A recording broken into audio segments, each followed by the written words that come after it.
Welcome back to another reading and correcting with me, Kindar, the Tiger Knights, and Ty, the Tiger Supervisor. These are where I read a chapter from one of my stories and correct it as I go. If you want to listen to these live, it's every Tuesday morning, 8 a.m. Eastern Time on Twitch. And if you are looking to support me, that is on my Patreon. Today we are doing Chapter 10 of Demons. I have not been to the monitoring center since the first time Amanda showed it to me, not long after I was born. She wanted me to understand what went on here and how it would affect what I would do. It was informative, but all I needed to know out of it was that they were the ones taking the calls of sightings, as well as listening in on the city's communications for clues as to who might be working for demons. She explained how they had a list of trigger words statistically linked to demon-related conversation. Not all those were from tainted humans. Demons were a popular topic of conversation, but when enough trigger words popped up in a conversation, someone would go investigate. If they confirmed the presence of a demon, then I went for it. I went for it. That feels... Then I was called in.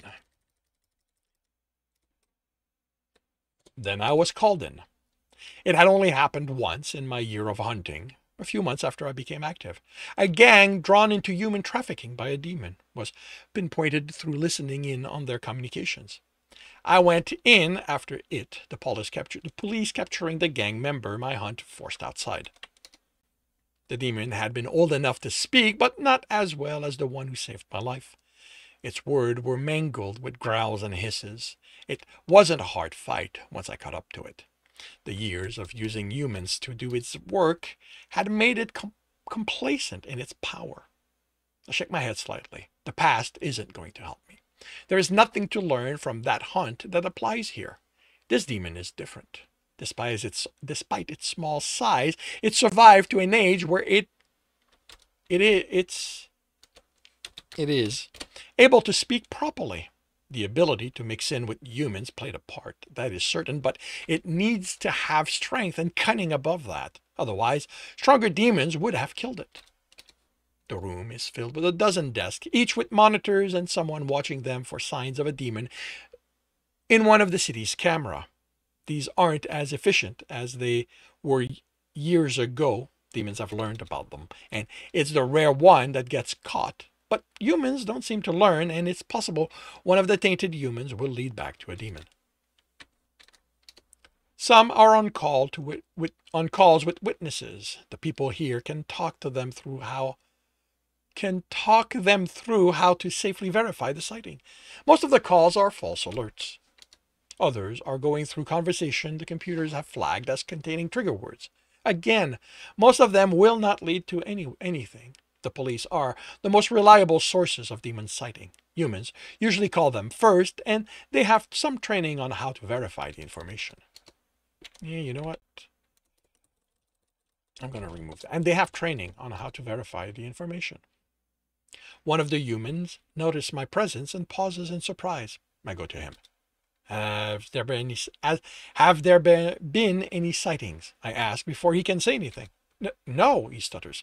Nothing with a significant chance of being real. He looks around. What are you doing here? I need to do something to hunt. I want that demon to show up so I can cut its head off. I want to rip its limb from its body. What I don't want to do is hide in a corner and hope to never come across it again. I need to prove myself. I shrug and leave. I'm being unrealistic. I have nothing to prove. I am a hunter, a good one. In the year I have been active, very few demons have escaped me, and they were all in my first months. Amanda will not replace me. I go looking for Jason. I don't find him in his lab. The only time he is there is when he runs tests on me. The usual place to find him is in the cafeteria, talking with one of the cooks, a tall and muscular man with curly dark red hair. They have had sex. I often smell it on them.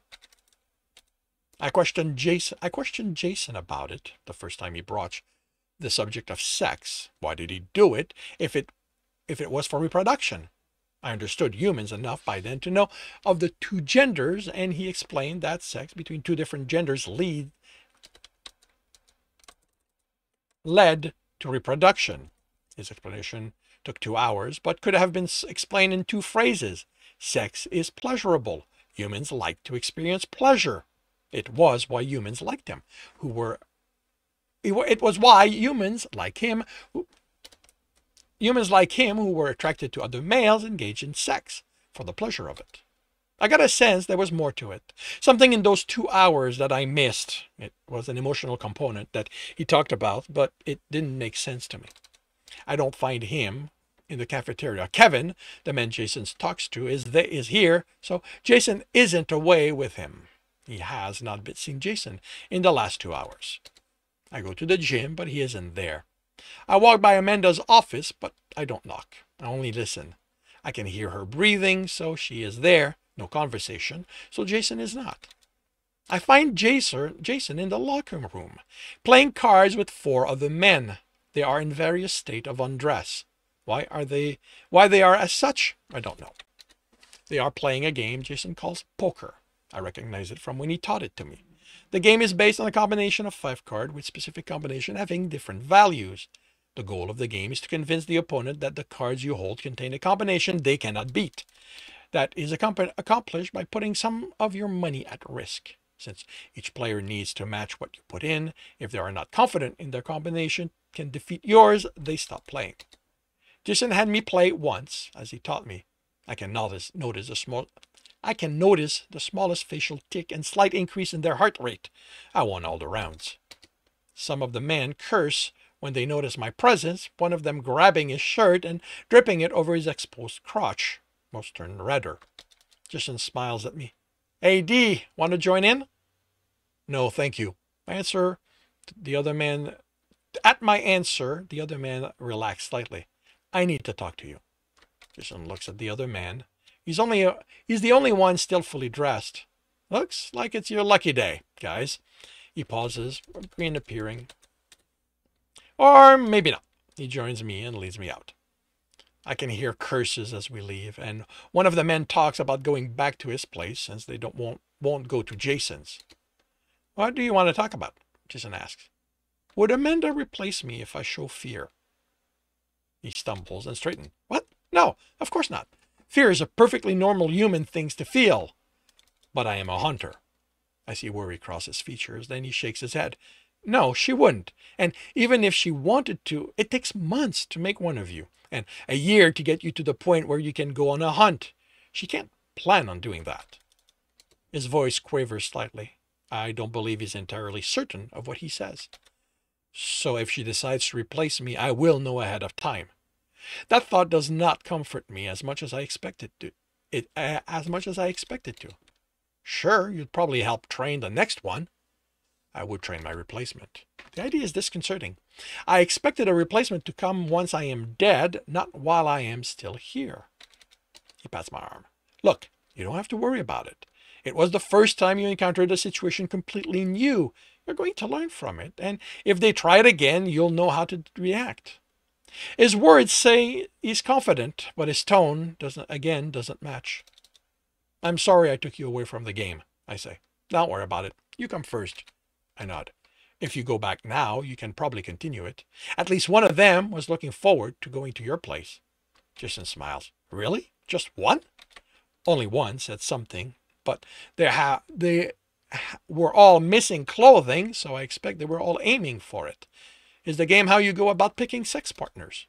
He laughs. No, well, maybe. He's silent for a long time. I mean, I don't love them.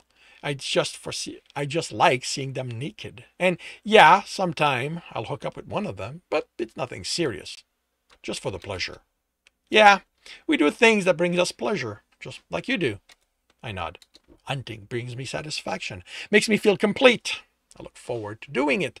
It does more or less match some of the things Jason gave me as explanation for what pleasure is. Do you need anything else? He asks. I shake my head. If you hurry back, they may not have gone back to his place yet. No, I need to go talk with Amanda. He squeezes my shoulder. I'll see you later. And don't worry, I'll make sure she doesn't replace you. He heads toward her office. I go change, then go to the gym. I spar with one of the training robots, but have to stop after I rip one of its arm off. I feel like ripping the rest of it apart, just like I'll do to that demon the next time I see it. I have never acted like this, felt like this. It isn't like in the shower when I experienced fear. This is different. I want to lash out at everything. I don't act on it. But the people in the gym stay further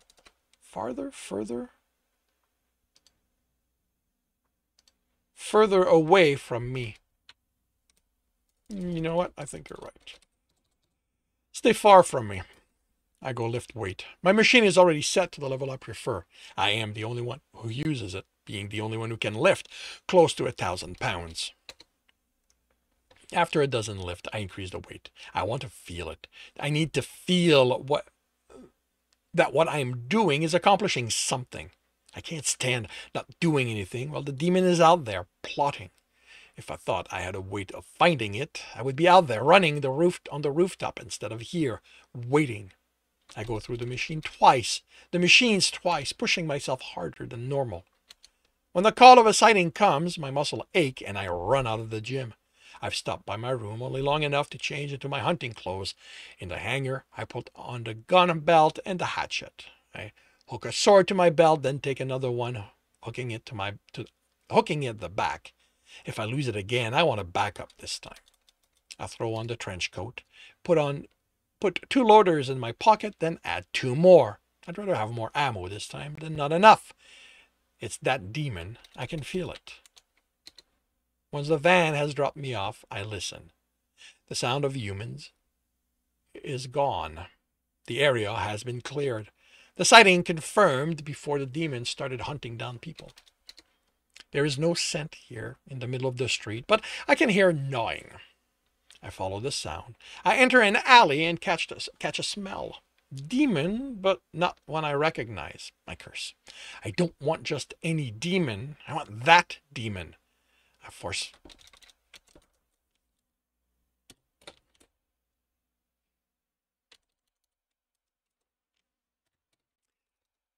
I want that demon. I force the emotion down.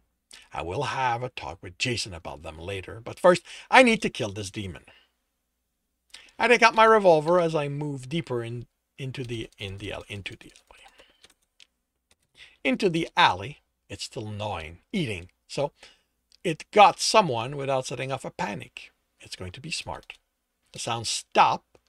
I stop. Rustling. I prepare myself. It moves, but not closer. It's going up. I grab the first fire escape and I run up it. Why up? They always attack or defend their meal or territory. Is this a trap? My stomach tightened, but I force myself to continue. I reach the roof and I see it 2 buildings away. I'm on the same roof in a short time. It's backing away slowly, screaming at me. It's small for a demon, only a foot taller than me, but not as bulky as most I fought before. So you're not smart enough to talk, are you? I am at its chest. Are you going to put up a good fight? The bullet will only hurt it, weaken it a little. I'll lower them, then put them away. No, I am taking you down myself. I am stronger than you, better than you. With my own scream, I launch myself at it. I evade its slashes, then grab an arm and throw it over my shoulder. It scrambles to get up. I'm on top of it, punching it in the chest and face. Each impact feels like I'm hitting a brick wall, but it's backing up, flailing ineffectually at me. Fight me! I yell, kicking it. It catches itself before it falls over the edge, jumps over me, landing in the middle of the roof again. It screams. It beats its chest. I snort. It's posturing? Is it trying to prolong the fight? Is it coming? I look around.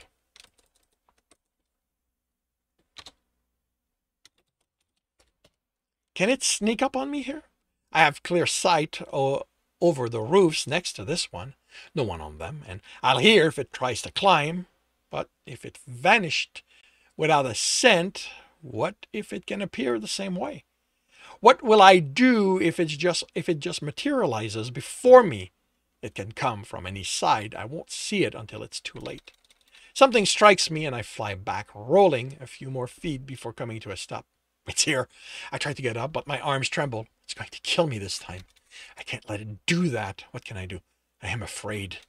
Fear is a human thing to feel. It's normal, Jason said, but I am not human. No, I am not human.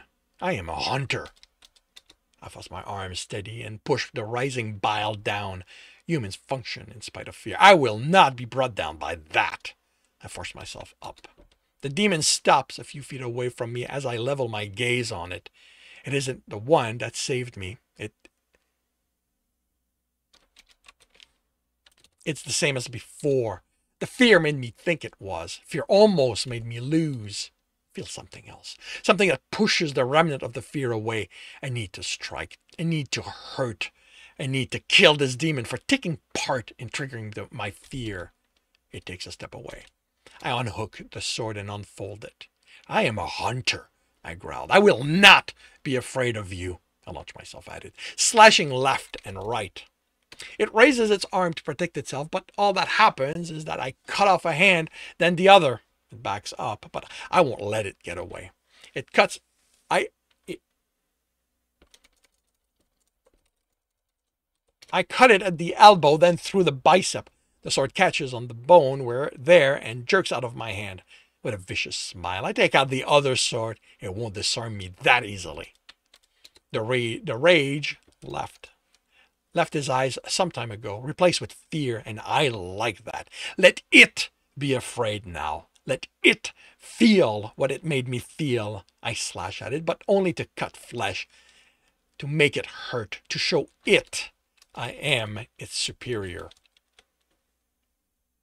Why do you not like that? Nah. To show it I am its superior. I walk around it, keeping it from reaching the edge of the room. I am not letting it get away. I will hurt it, and it will die. Its screams are pitiful now, and I scream back at it. I show it what it sounds like to be strong, unafraid. It backs away. It knows I am the strong one. Now it can die. I rush in, and in one slice take off its head. As the body crumbles, I feel good. I am calm. This isn't the usual satisfaction I feel after a hunt. This is deeper. I not only defeated it, but I conquered my fear. I know that I will do the same to the other demon. My breathing comes easier now. I know what I am. I retrieve its soul stone, clean and wrap it, then jump down to the ground. I land next to a small pile of bone, mostly fleshless and covered in teeth mark.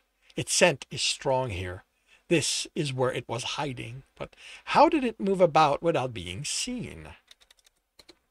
The answer is the hole at the base of the building leading to its basement. In there, I can see a hole in the floor, one of the tunnels demons dig to get about. Another one. I call the van, let them know about the tunnel so it can be blocked or monitored.